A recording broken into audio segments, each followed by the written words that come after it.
I'm Ashok Khosla. You are watching The Green Show. After agriculture, business is the main creator of jobs as well as of goods and services in our economy. In a welcome step, the government has removed many of the archaic controls on our industry. The free marketplace, where businesses can flourish, does indeed make for a highly efficient system to improve the day-to-day lives of people. But businesses also create major imbalances in the distribution of wealth and threats to the health of our environment. Caring for the environment on which our lives depend can only come either from the restricting the freedoms of the market or from deliberate efforts of business people themselves. On The Green Show, we believe that market forces and businesses are not only a part of the problem, but must also become part of the solution. Each week, we try to show you how. In this edition of The Green Show, we will examine the environmental costs of the Green Revolution in Costly Revolution, look at the organic food shops in Bombay and Delhi in Business Organic, and analyze the toxic elements in paints in Painting Right. We have Capital Green, an inquiry into the greening policy of Delhi.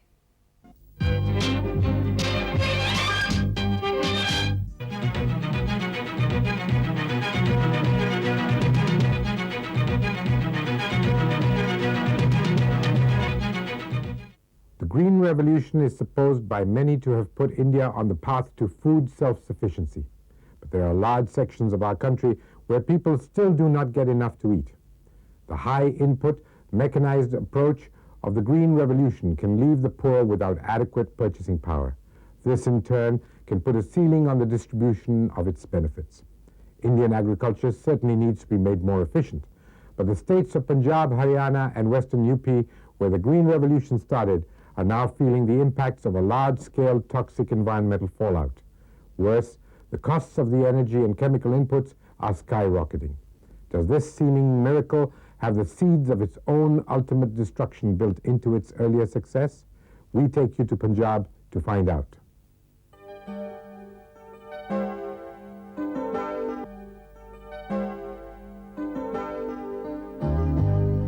In the mid-60s, from the labs of Mexico came the high-yielding variety seeds into India. All over India, people hailed the coming of the Green Revolution. The seeds brought in a massive growth in the output of food grains, and subsequently, the heavy import of food grains subsided. The trick was simple. The taller indigenous varieties of wheat were replaced by dwarf varieties, which were shorter, stiffer, with higher yields. Heavy investment started pouring in the hitherto low capital intensive agricultural sector.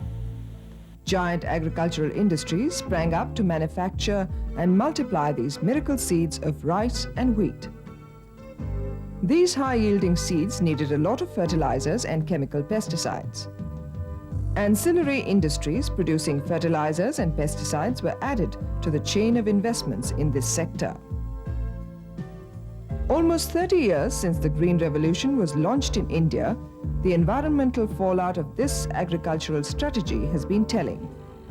Pesticides and chemical fertilizers have spread their toxicity deep into the soil and water. Machines have been entrusted with the impossible task of artificially respirating the fertility back into the soil.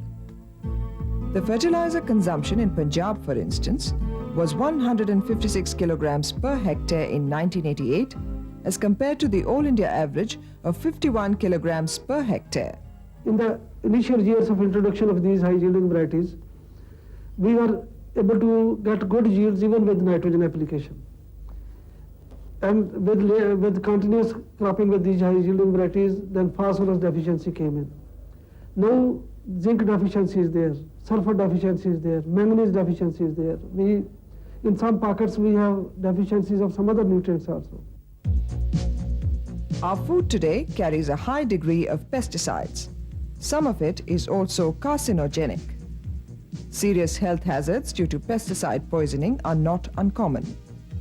Farm workers are the most affected, with India accounting for a third of the 10,000 deaths per year due to pesticide poisoning in the third world. The pesticide sprayed on crops has increased from 2,000 tons to 85,000 tons. But ironically, the crop loss due to pests has also increased.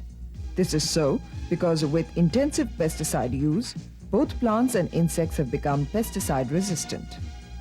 Pesticides, which are banned in other developing countries, are sold openly in the Indian market. 70% of all the pesticides consumed on Indian farms belong to this category of banned agrochemicals. Pesticide usage is all-pervasive in Indian agriculture and is intricately linked with the production process. We have come to a conclusion is that without the use of pesticides, it is not possible for the farmers to raise profitable crops. In wheat, we have to give seed treatment so that they are protected for longer time. In rice, we have to use right at the time when it is being sown till it is harvested. Large number of pests invade and their attack has to be minimized by the use of pesticides. It has become very necessary. So much so in vegetables and fruits. It is not possible to grow profitable vegetables without the use of pesticides. High-yielding variety seeds also require a lot of water. The miracle seeds created a new thirst for water. Today, 86% of Punjab's cultivated area is irrigated. The effect of the high dose of irrigation was paradoxical. In some places, the excess water stood on the fields for many days, causing waterlogging and salinity, thus rendering the soil infertile. While on the other hand, 7,40,000 tube wells were constantly reducing the water table in Punjab to the extent of losing a foot a year. Today in Punjab, 60 out of the 118 development blocks cannot sustain an increase in the number of tube wells. 34 others can have only a marginal increase. What is most interesting today is that despite all this, the viability system is cracking up. More than 300% more fertilizer, 200% more power, water, and still the change in the food is maybe about 60%. So it is this economy where the productivity of the inputs in high input intensive agriculture is going down, where you have to apply more fertilizer to get the same output, you have to apply more water to get the same output, you have to spend more energy to get the same amount of water. Why? The water table has gone down.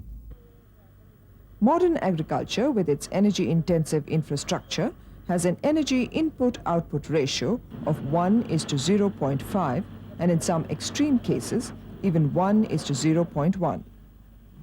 The traditional agricultural system, however, has an energy input-output ratio of 1:9. That is, for every unit of energy put into the system, you get 9 units of energy out of the system. No one has calculated the total environmental costs of the energy costs of the Green Revolution. A full cost accounting may show the true price that the nation is paying in terms of denudation of natural resources for the so-called bumper harvests we produce. The policy of the government should be more conducive towards cost and energy efficient agriculture and to promote research and development of traditional agriculture. Financial and marketing support should be provided to the traditional biopesticides and biofertilizer productions. The government should step in to make Indian agriculture safe, healthy, and at the same time profitable.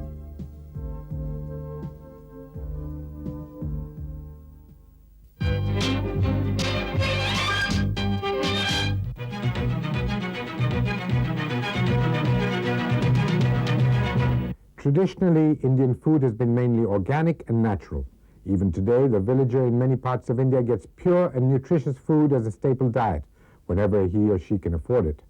But the aggressive consumerist market economy is rapidly changing all this. Junk food is fast replacing our traditional meals. The result? Lower nourishment, poorer health, and even diseases like cancer and diabetes.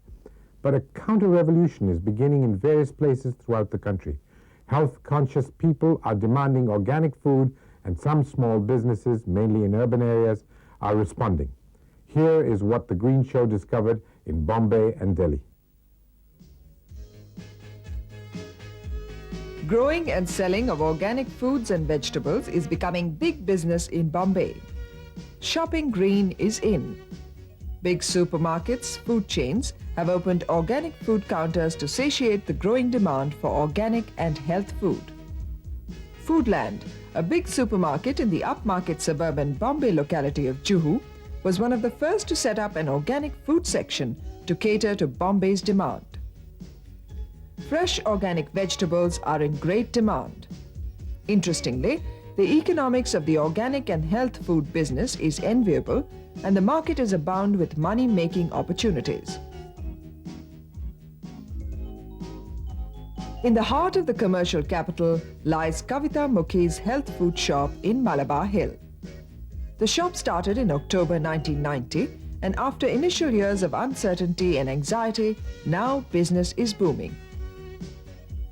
Right now, I'm very happy with the way things are going because it's grown the way I would want it. We've got, initially it wasn't a specific organic food center. Right now, it's becoming more and more. Right, gradually, I want to convert everything. Right now, suppose we make a simple thing like oil-free khakras. That is not necessarily made with organic wheat. You know, sometimes it is, it depends on the availability of that organic wheat. But gradually, I want to convert everything in the shop to starting with that base product. Kavita sells an assortment of fruits and vegetables and homemade biscuits. Of the food products made available in the markets, Kavita has health food alternatives like foodstuff made with jaggery, unrefined oil, unrefined flour, and biscuits made with homemade butter, whole wheat noodles, whole wheat pasta, and brown rice. Now we have a tomato sauce. I mean, there's a whole range. We have honey that's coming from tribal areas where it's not even heated. It's filtered through wooden rollers, where even the bees, which flowers the bees go to is known, and there are no pesticides used there. So it's organic honey, so to speak. Large organic farms around Bombay help this growing business of organic foods. One such farm is in Umargaon, 2 hours from Bombay. Bhaskar Save has a big orchard growing fruits naturally. He's a big supplier to the Bombay market. He grows chikus, papayas, bananas and coconut for the organic food market. Other farms within 50 to 100 kilometers off Bombay rush fresh fruits and vegetables every day to feed the growing demand. The new consciousness is spreading across the board. Young mothers are another demand bracket that is providing support to this market. A lot of young mothers, I think, are very, very conscious now as to what they feed their children, you know. And I think it is catching on. I think a lot of mothers are moving on to organic food and, you know, trying to give their children, you know, things which have been grown without any help of chemicals or fertilizers. In the capital city, the market is still to grow and shops are few and far between. The Nature Cure and Yoga Health Center of the Servants of the People's Society has an outlet in Lajpat Bhavan in Lajpat Nagar. When certain natural foods were prescribed by the doctors for the patients, it was very difficult for them to obtain those, procure those foods from the market. So we thought that whatever is prescribed, we might store those things for the benefit of the people. So that's how we started about 10 years ago. The shop started in '87 with a monthly turnover of 5,000 rupees. Today, it has increased to 50,000 rupees after 7 years. The shop sells whole wheat flour, wheat bran, soya bean flour, almond scalp powder, alfalfa, triphala, herbal tea, sprouted organic wheat, unpolished hand-pounded basmati rice, khansari, whole wheat biscuits, unrefined mustard oil and til oil, honey, and tofu, which is soya bean curd. The center also sells books on health and yoga to make the shop a holistic health concept.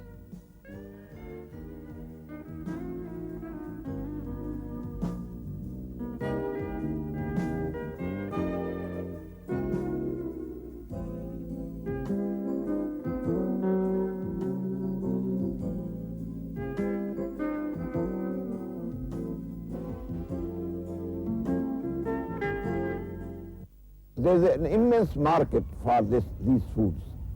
If the big food companies start manufacturing these things in a big way and have chain stores throughout the length and breadth of the country, it's a multi-billion dollar, not million dollar, but multi-billion dollar market, which can be developed. It has to be developed.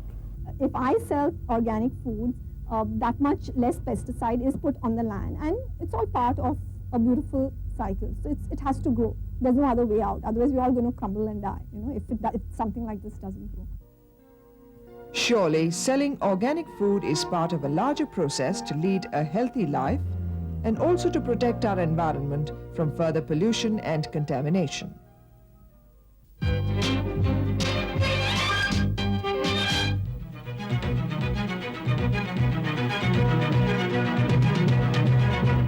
You see paint everywhere.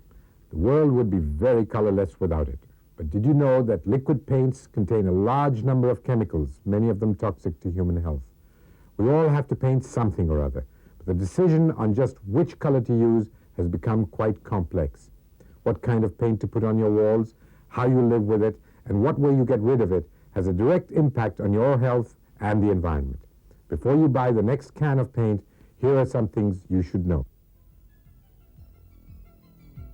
The Indian liquid paint industry is a rupees 14,000 crore industry with a growth rate of about 2% per annum. There are essentially three types of paints in the market: oil-based, emulsion or water-based, and powder coating paint. The share of oil-based paint is the highest in the market. The oil-based paints are highly toxic and mainly contain heavy metals like cadmium, lead, and titanium dioxide. Not only is this oil-based paint toxic, but the byproducts of manufacturing it are also nasty pollutants. When titanium dioxide is used, for example, liquid waste containing sulfuric acid, heavy metals, and chlorinated hydrocarbon is generated. There are a number of health hazards which arise from using oil-based paints. Inhaling toxic fumes from the paints can be dangerous to health. It can cause skin and eye irritation, damage to the brain and central nervous system. Some are even carcinogenic, and many deplete the ozone layer surrounding the earth. Oil-bound paints catch fire easily, therefore the fire risk is considerable. Young children have the habit of picking and eating flakes of paint. This might result in direct consumption of dangerous heavy metals like lead. Another danger is from stripping old paint. People renovating old houses can easily encounter paint with high levels of lead. Dry sanding to remove old paint is particularly hazardous in the release of a high level of dust. Burning or other stripping methods can create lead-rich fumes, which can be toxic to painters and decorators over a long period. But what can be done to avoid toxics in oil-based paints? Water-based and powder coating paints can be used for reducing the toxic elements in paints. Powder coat paints, which have zero toxicity due to their organic source, have a tremendous growth potential in India vis-à-vis the liquid paint market. The growth potential per annum is 30% in India. In the last 5 years, the powder coating industry has grown from 1,500 tons per annum to 4,000 tons per annum, an increase of 260%. Jensen and Nicholson, for instance, hope to double their capacity of powder coating to 2,400 tons per annum by April 95. Due to its zero maintenance cost, powder coating is also effective in the long run. But if you're forced to use oil-based paints, remember, when rubbing down old paint, use wet sandpaper and keep children out of the way. Letting any oil-based paint products evaporate pollutes the atmosphere, so keep the lids on tight. The safe use of paints minimizes health hazards.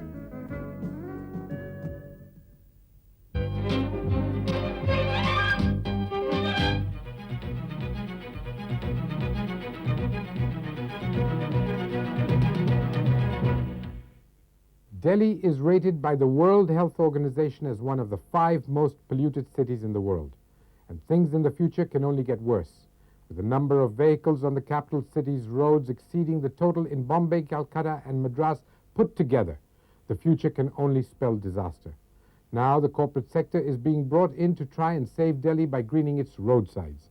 Is this move designed to save the city from its deadly pollution, or is it just another ploy to find new opportunities for creating new markets? The Green Show goes out there to find the facts. In Delhi, 2.1 million vehicles spew their exhausts into the atmosphere daily. An all-pervading smog constantly hangs in the air and refuses to go away. It enters the lungs, causes respiratory ailments, and sometimes even death. Besides, a chemical factory, a pesticide plant, a cement and grinding factory, 40 hot mix plants, and about 10,000 small and medium polluting industrial units emit their acids, carbon monoxide, fly ash, and assorted pollutants, averaging nearly 2,000 tons of polluted particulate matter daily into Delhi's skyline.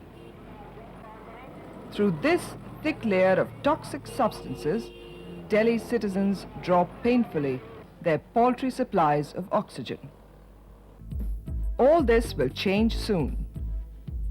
Taking a cue from the winds of privatization sweeping the country, the Lieutenant Governor of Delhi recently announced the privatization of development and maintenance of city parks while retaining ownership through the Delhi Development Authority, or the DDA. Registered societies, private and public sector companies, public trusts, residents' welfare associations, and other reputed autonomous bodies can now also green up to 500 meters of roadside plantations and other green belts. Under this scheme, the 11,000 odd parks, roundabouts, triangles, fountain enclosures, traffic circles, comprising 5,000 acres in Delhi, were thrown open to private bodies. Until now, the MCD has entered into an MOU scheme, while private parties are entrusted the task of maintaining the green areas. When more focus in the country came on greening and on environment, we thought of doing our bit for greening of Delhi, as well as also to see that we get some corporate benefit through this, as well as we have a corporate identity and attachment to what is very important to citizens of Delhi. In a small way, we started off by taking up the stretch of road which extends from Mulchand to Chirag, Delhi, and this was taken up early '92 when we started planting trees in the dividers, the road divider, with tree guards. The involvement of the private sector has certainly raised the hopes of many for a greener, cleaner Delhi. Some are confident of high technology transfers that will supposedly follow. The corporate sector people can import a technology of greenhouse from Israel, from flower cultivation from Holland, other countries, which is possible through that sector only. Where with the help of government, we cannot make a breakthrough in this aspect of the horticulture. So that will be the high technology import along with its exposure to the local population and to the government departments. Industries that previously polluted and poisoned the atmosphere with impunity now have the option of accepting the moral and ethical responsibility to put back some greenery which they had destroyed. Today in Delhi, that responsibility seems to be taking a tangible shape, with the greenery finally compensating for the high-rise concrete eyesores. The corporate organizations are taking their responsibility seriously. Or are they? Does the commercialism of marketing often overshoot the social responsibility? They are interested in putting up their small hoardings, small planks for advertisement. So their interest is advertisement at a cheaper cost. That's a very cheap venture for them. They just put a tree guard, and on each tree guard they can put name of their company. This move of ours to get into greening I would not say that it is totally a social cause, and I would not say it is purely a marketing strategy. It is a judicious mix of both.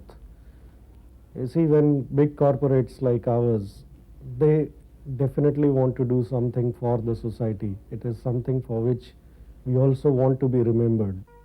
The corporate houses are mainly interested in the central verges and the more visible spots for their greening program. The state, by giving the greening to the corporate houses, cannot withdraw from their civic responsibility of greening even those areas which may not be too visible but need the greening anyway. You can never replace the government. The government cannot shirk its responsibility. After all, it is the state's responsibility to provide green cover to a city like Delhi. So if we completely give it to the private people, and as you say, they may not even come forward in many of the roads where there is not much traffic.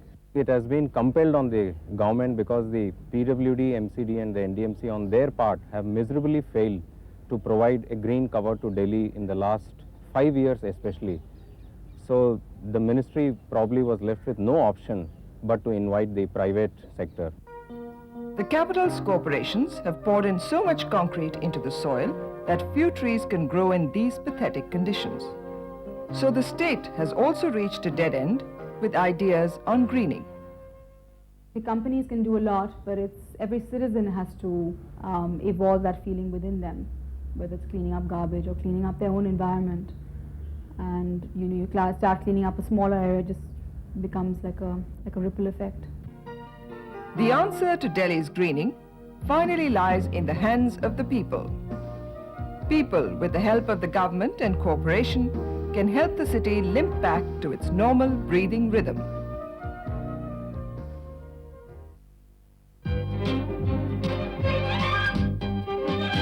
Environment, like product quality and customer satisfaction, is a vital precondition for success in business.